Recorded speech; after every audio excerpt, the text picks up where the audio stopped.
S'inspirant des idées de Karl Marx, Lénine met en place un régime communiste en URSS.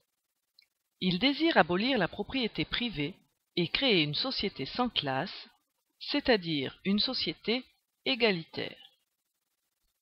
Pour atteindre cet objectif, il faut selon lui que le peuple, guidé par le Parti communiste, s'impose face à la bourgeoisie et mette en place une dictature prolétarienne. Lénine interdit alors les autres partis politiques. Parallèlement, il nationalise les usines et les banques.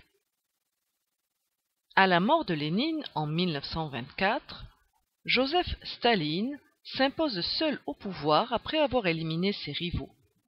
Il se présente comme l'héritier de Lénine. En 1929, Staline décide d'accentuer la place de l'État dans le fonctionnement de l'économie. Pour lui, l'État doit tout contrôler. Ainsi, les petites entreprises qui ne sont pas encore propriété de l'État sont nationalisées. Il oblige également les paysans à entrer dans de grandes fermes collectives, les kolkhozes.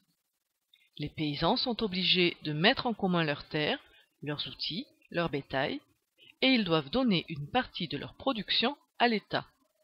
C'est la collectivisation. À partir de 1929 également, l'État fixe les grands objectifs économiques à atteindre dans des plans de 5 ans, les plans quinquennaux. Dans ces plans, l'État donne la priorité à l'industrie lourde, telle que le charbon et la sidérurgie. Staline contrôle l'économie, mais contrôle aussi la population par la terreur. En effet, les paysans opposés à la collectivisation, on parle de koulaks, sont fusillés ou déportés dans des camps de travail que l'on appelle des goulags. De 1937 à 1938, Staline instaure la Grande Terreur, des purges massives durant lesquelles il fait condamner à mort ou au goulag les grandes figures du Parti communiste, de potentiels rivaux à sa toute-puissance, ainsi que tous les opposants politiques réels ou supposés.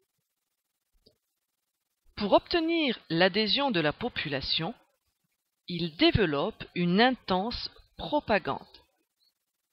Les journaux, les affiches, la radio lui vouent un véritable culte de la personnalité, vantant sa grandeur, sa bonté et ses mérites. Parallèlement, les jeunes sont dès le plus jeune âge embrigadés dans des organisations de jeunesse qui font entrer les enfants dans le moule du stalinisme.